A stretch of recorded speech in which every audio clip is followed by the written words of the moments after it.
but Oh, we got to talk about it. You got new sponsors this year, so it's a big change as well. So that must have been I mean, it's an interesting one because it's a big decision.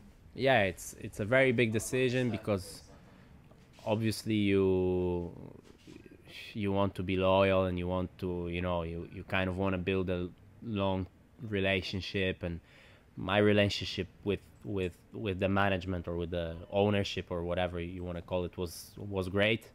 There was some other stuff going on in the team that I don't really want to talk about it, but in general it was, let's say, acceptable, the situation there, and the gear was also not bad at all.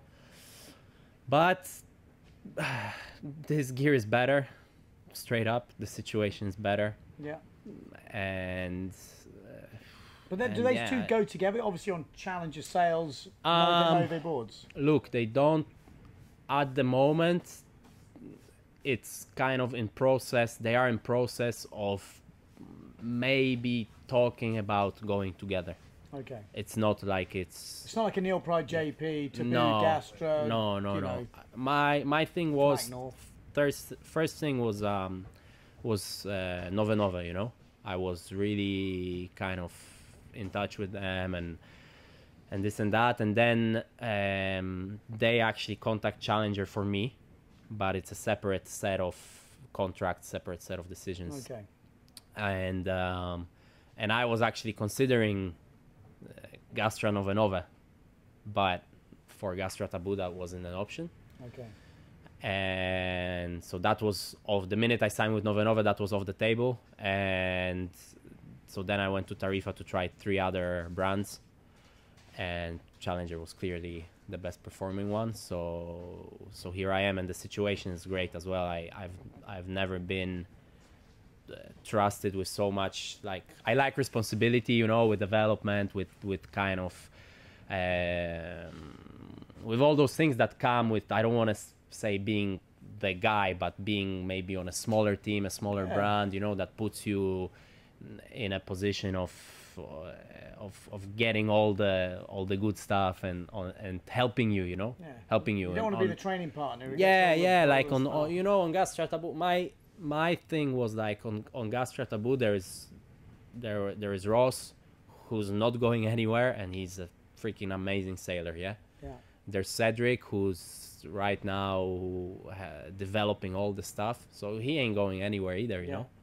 So unless you've got quite a few people on that team. Tati Frowns is on that team. Yeah, you got Tati, Daldorf, Cordell, Ethan.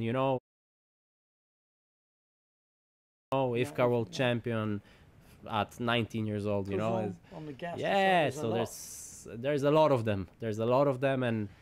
And it suits my personality way more to be kind of in the middle of the action than one of the few, and there's a really, like, whatever I ask, they at least consider it.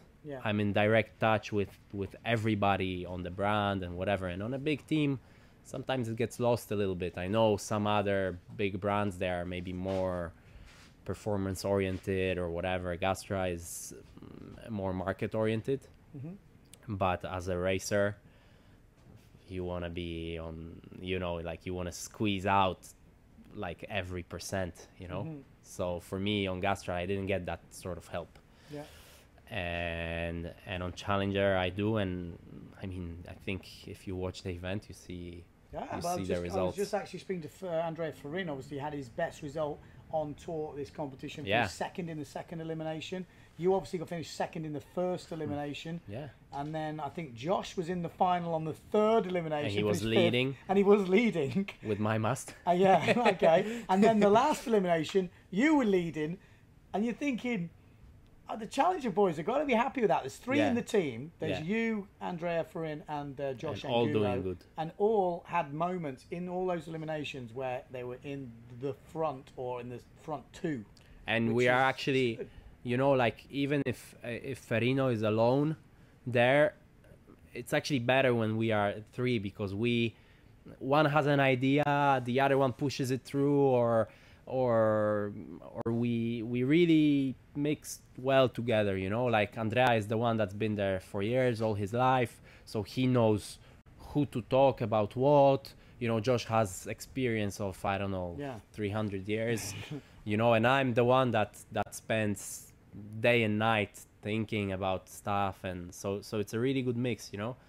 And yeah, I mean, I think people might not remember, but Matteo Aquino used to be on Challenger. I remember actually one of my first events, and then obviously moved to North, and now obviously he was with Point 7, and now he's with Severn. Yeah. So he's had a few sponsors in the last couple of years.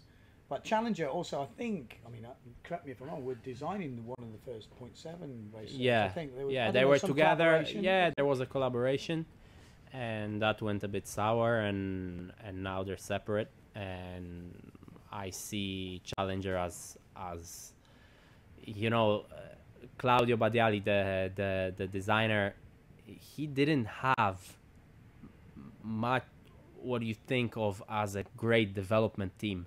Yeah. And he put those sails together. Yeah. So imagine what can be done if you're gonna mess it up. Yeah.